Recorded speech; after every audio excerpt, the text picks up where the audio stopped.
Hi, I'm Kamal Fisher, and you're watching the Sequire Spotlight. We are live at the LD Micro Invitational at Westlake Village, the Four Seasons Hotel. With me, I have Mr. Matthew Schultz, Executive Chairman of CleanSpark, Inc. Welcome. Thank you so much. Thanks for having us. Of course, wonderful to have you. And just as a reminder, the ticker is on the NASDAQ CLSK. So for our viewers, for me, please remind us what CleanSpark does. So CleanSpark is a sustainable Bitcoin mining company. And really what that means is we support the Bitcoin blockchain by verifying transactions, and we receive a reward for that in the form of Bitcoin. We use that as a mechanism to create opportunities to acquire and develop new renewable type energy programs. So we were born out of the energy space. In fact, last time when we all got together here live, LD Micro was a different company from Srax, Yes. and CleanSpark was a microgrid company. So we've evolved to utilize our energy technology into a sustainable Bitcoin miner. Sounds exciting.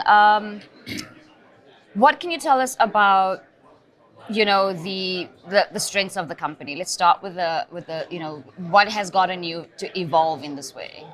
That's a great question, and it's one that we're really passionate about. So having kind of evolved from the energy space, we were always looking for opportunities to increase efficiency and access to renewable power. So in our prior iteration, our company built microgrids. So solar plus wind plus geothermal energy, along with energy storage for military and commercial customers. Great. We had people in South Africa looking to develop energy projects, and what we found is while there's demand for energy, it's difficult to finance unless you have someone that is willing to step up and sign a contract to buy the power. Right. Bitcoin really provides that. So we now work with energy developers to ensure that there's a viable customer to buy new resilient power. It enables us to mine Bitcoin, to support the blockchain, kind of restore trust, but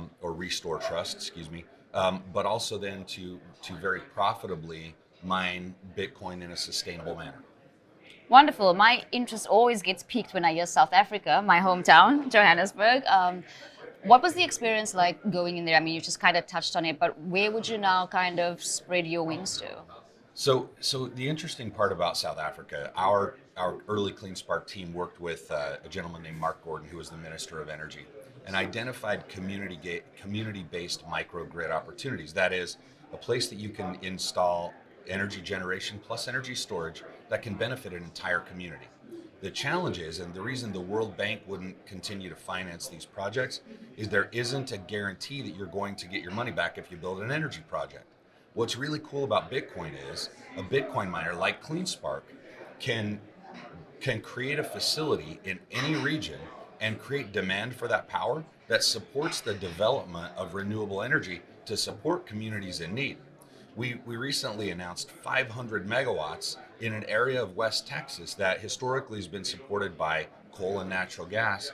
We're working with a company called Lancium Energy to develop 500 megawatts of power that's completely renewable energy that also supports the Texas grid. Everybody heard about a year ago when there were power outages and ice storms, and unfortunately some people lost their lives as a result of energy insecurity.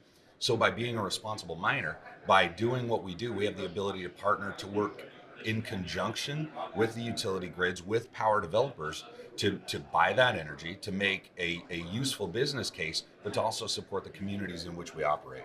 Wonderful. I love the notion of sustainability and, affecting that socioeconomic environment as well. Really important. Of course, the market's under some duress, for lack of a better word. What is the company kind of executing on to make sure that you stay ahead within this market crisis? I had a meeting this morning with a bank, and one of the comments they made is that CleanSpark is one of the best operated Bitcoin mining companies. And there's a reason for that. 6 months ago, we made a strategic decision to start to utilize some of our Bitcoin to support our operations and our capital expansion, rather than, or I guess compared to our peer group who continued to sell shares or incur debt, we used Bitcoin. So we started to sell Bitcoin when it was 60,000 and 50,000 and 40,000. now as the markets have contracted, we're seeing an oversupply of Bitcoin mining rigs, and we're seeing difficulty in securing financing. So many of our peers, now that Bitcoin is in the $20,000 price range, have begun to follow suit and sell Bitcoin when in the beginning they kind of panned our approach. The difference is, I guess, the delta between what we did and what we saved our shareholders is in excess of $30 million by being responsible from a capital management standpoint. So we use Bitcoin to grow our business. We just signed a $35 million asset-backed debt instrument with a company called Trinity Capital. And we have about $450 million on our balance sheet with negligible debt. So I think it comes down to securing the right kind of power, being opportunistic when we buy equipment, and then also looking out for our shareholders' interests. Unlike a lot of the companies that are even here, and not to pan anyone's approach, CleanSpark hasn't sold a single share of equity to dilute our shareholders since November of last year, because we see that disconnect in the value on the market, and we feel like there's a better way to approach it. Excellent. Touching on that, could you provide some guidance for the future? Yeah, so when we completed our last year, we notified or gave guidance to the market that we expected to exceed 4 exahashes per second by the end of the year. Because of the approach that we've taken by securing our infrastructure first, we built our own data centers. We have one of the largest at-scale immersion cooling facilities that runs in Georgia right now. So you take mining equipment and you immerse it in a synthetic hydrocarbon that allows it to work longer and faster, produce more Bitcoin at a lower energy cost. So by doing that, by being efficient with our execution, we've been uniquely positioned that we're one of the few that remains true and maintains our guidance at or above 4 exahash per second by the end of this year. Excellent. Can we look at something a little more recent and give us an update on the monthly production for May? Yeah, absolutely. So we mined 300 and I think we said 18 Bitcoin, maybe it was 313. But we've continued to grow in the face of an increase in difficulty. So I think probably the audience is familiar that the more Bitcoin miners that are online, the more difficult it is, and the harder it is to mine a Bitcoin. So in spite of that, we've been successful in continuing to grow.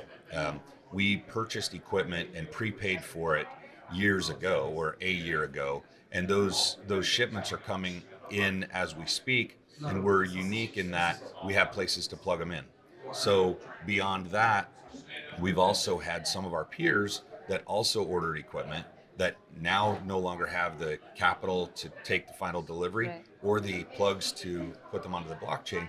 So it's enabled us to be opportunistic, to buy mining rigs at a much lower cost and to deliver greater value to our shareholders. So we're, with the 300 plus Bitcoin mined, we've continued to convert some of those to cover our operating expenses and our capital growth expenses.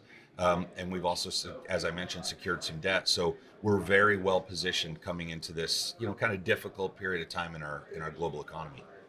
Sounds great. There's a recent announcement about Sustainable Bitcoin Partnership, Standard Partnership. Can you touch on that? Yeah. So when we pivoted from Bitcoin or from microgrids into Bitcoin mining, my colleague Zach Bradford presented on a panel in Miami and made the statement that we need to be mindful of the energy that we use, because if we don't self-govern, we'll be forced to be externally governed. That comment was panned by a number of the Bitcoin miners who felt like that was just lip service and it really didn't matter, that mining Bitcoin was the most important. Elon Musk sent out a tweet a couple of weeks later that said, hey, we're no longer willing to accept Bitcoin for a Tesla because of the environmental impact. So there have been subsequent councils that were created, Bitcoin mining councils and clean energy councils. And largely it's about messaging. We partnered with the Sustainable Bitcoin Standard to actually create a way to tokenize and to measure the carbon impact of mining Bitcoin. As an example, in Atlanta, we mine with nuclear power at some of our facilities. In upstate New York, we mine with hydroelectric. The new massive power expansion in Texas is wind plus solar. So we're very committed to having this sustainable model, and partnering with the sustainable Bitcoin standard kind of gives us a line of sight or a roadmap on what the best practices are and remain to be in the space. 100%, starting with the end in mind, and it sounds like the end is to ensure that there's growth and production and yet sustainability and protection of our environment, which is wonderful. So it recently finalized $35 million in financing capital. Tell us about that. So in our industry of publicly traded North American miners, if you mine Bitcoin, then you either A, keep the Bitcoin with the expectation that the Bitcoin will be worth more in the future, or you sell the Bitcoin. And we've had a strategy where it's kind of hybrid. A lot of our peers chose to hold all of the Bitcoin and to pay for operations and growth by selling more shares of stock in the company. By diluting the shareholders, it decreases the percentage ownership that many of those investors have. So regardless of the increase in price of the underlying Bitcoin asset, your equity participation gets diluted. Right. So by blending the sale and use of Bitcoin with debt, which is the piece with Trinity, what we've done is preserve the equity so we don't dilute our shareholders. So Trinity comes in, we have a reasonable interest rate, 9+% interest. It's asset-backed lending, so it's a very favorable transaction. $35 million credit facility. So what that gave us the opportunity to do is, as some of the other companies in the space are struggling to pay for mining equipment, right, we can now tap that credit line to be opportunistic and buy rigs that, at a fraction of the price that were paid just 9 months ago. Sounds great. Tell us about the expansion into different mining operations. I believe it's Texas. Yeah. Yeah. So our first data center in Georgia started out traditional data center. So it's inside chillers like a traditional data management company. By running the air conditioning and all that stuff, it takes more power to support the Bitcoin operations, and gives less power to actually mine Bitcoin. So we evolved that, and we created a solution there where we use evaporative cooling to chill the air rather than an air conditioner. We then evolved it even further. This comes from our energy background in efficiency and cost avoidance. So we then created a new system of modular or mobile mining data centers, right, that are among the most efficient in the world because they don't consume anything more than just a fraction of the power to support Bitcoin mining for cooling. We then evolved that even further in Norcross, and we have 20 megawatts of power in Norcross, and all of those machines are in immersion. So this whole expansion continues to pursue an increase in efficiency. And one of the things that we said publicly is, like at College Park, Georgia, for example, we buy nuclear power. It supports the surrounding community. We pay currently 2.85 cents per kilowatt hour, and with the low parasitic load, or the amount of energy consumed, we've talked about the fact that we can mine a Bitcoin. Our energy cost is in the $4,500 range. So with Bitcoin being under pressure and now seeing $30,000 and $29,000, we're still well positioned to remain profitable even under another potential leg down with the underlying asset, because of the way we've structured and prioritized infrastructure first. Excellent. So, it sounds like there's a lot needed to be done, and so the management team would be highly influential and impactful in getting things done, ensuring that you get from point A to point B, and sustain those shareholders. Tell us about this management team and your board of directors and what they bring to the table. So we have a really eclectic group. Our leadership team has grown and evolved as we've transitioned from an energy focused company to a Bitcoin company. We've had a departure of a couple of executives that maybe fit more in the energy space. But our leadership team is very strong. My colleague Zach Bradford, who started with the company as our CFO, then became the president and is now the CEO. I shifted out of that role and assumed the role of the executive chair, and we collaborate on our operations. The team that we have, from legal to our accounting, our CFO team, We build and run our company under a team of teams concept. So there's accountability all the way through. As part of our ESG initiative, the social part, we pay higher starting wages and salaries for our mining teams than even, say, Amazon or Google does. And we believe that's important to attract and retain the right kind of people. And all this is, top down. Our board of directors put this together. We've sponsored scholarships in computer technologies in the communities that we operate to kind of continue to train our workforce. So I think we have this approach within our organization that it's much easier to retain the right kind of people and build on that team of teams concept than it is to continually replace people through turnover. So 100%. We have a real commitment to the people that support what we do. 100%, yeah. That's awesome. And so I see that you guys have a recent award, the top 50 fastest growing companies in America. Yeah. Wow, congratulations. Thank you. It's pretty exciting. So yeah. I want to correct you. It's in the Americas. In the Americas. Yeah. So the Financial Times, which is a big deal. Right. The Financial Times analyzed the top 200 or top 500 fastest growing companies in the Americas, North, Central, and South America. That's even bigger. And CleanSpark came in at number 44 on that list. So no way. It's a tremendous badge of honor for us, and it speaks to the quality of the people that we have that are willing to, this isn't a passive business. Switchgear and equipment fail, and circuits go down, and there's constant need for increase in optimization and efficiency. And our team of people are dedicated to maintaining uptime at the highest efficiency we can. And so we have open communications throughout our organization that if somebody has an idea about a better way to do something, we actually take the time to do a study and implement those ideas, which has allowed us to continue to grow as efficiently as we have. Maximizing the talent that you have. And Absolutely. That's, when everyone has the right interests at heart for the company, you can never go wrong. Wonderful. So any closing remarks and then 3 key takeaways for our audience before we close off? Gosh, that's a loaded question. So I guess as a closing remark, thank you for inviting us to be here. Of course. It's a terrific opportunity. It's a beautiful facility, and it's so amazing to be back face to face with some of the people that we've known over the years. Key takeaways, gosh, it would be easy if you had a crystal ball, right? And you knew what was going to happen in the global economy and in the world.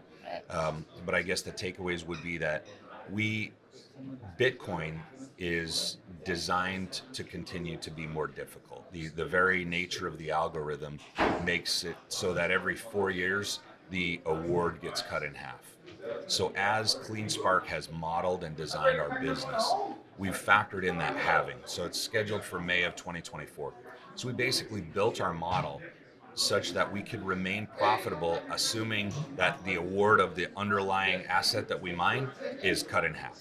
So I guess takeaway number 1, we build, as you said, we start with the end in mind. We're infrastructure first, and we're not willing to take the wrong kind of power. Everything we do, we target 100% sustainability. By retaining NASDAQ's ESG advisory group to help us build that roadmap, every single thing we do, whether it's corporate governance or the social responsibility or the environmental impact, that's measured before we make a decision. And our team, I guess the third takeaway is when the new rigs were announced 9 months ago in Dubai, there was a mad dash to go buy rigs and pay a premium dollar. We believed, based on some of the economic data, that there was going to be an oversupply. Right. So we have chosen instead to pause, to make sure that we have the right infrastructure, have the right number of plugs, and now as these machines are being shipped and companies can't afford to pay for them, we've been in a position that we can step in and pick off some of those rigs at a deeply discounted price. So I guess the third takeaway is that our management team, we're all shareholders. We haven't diluted one share through equity since November of last year because we all win together. So our commitment is not only to, reinstill trust through the blockchain and through Bitcoin to help the communities in which we operate, but to also rise together because we're all, we're aligned with our shareholders. So we're passionate and grateful for the opportunity to be here. So thank you for the insightful questions. Of course, you're very welcome. Thank you for the excellent answers and the insight into what CleanSpark is all about. Where can we find some more information before we close off? So everything I've talked about, there's a slide deck, an investor presentation that's available on our website at CleanSpark.com. And again, we do trade on the NASDAQ. Our ticker symbol is CLSK. And there are links on there to get in touch with our investor relations team or our mining team, our operations team. If you have any further questions, we certainly love and welcome any questions and the interaction with any potential interested parties. Excellent. Well, I have nothing further to say. Thank you for joining us. That was Mr. Matthew Schultz, Executive Chair for CleanSpark Inc. I'm Carmel Fisher, and you're watching the Sequire Spotlight.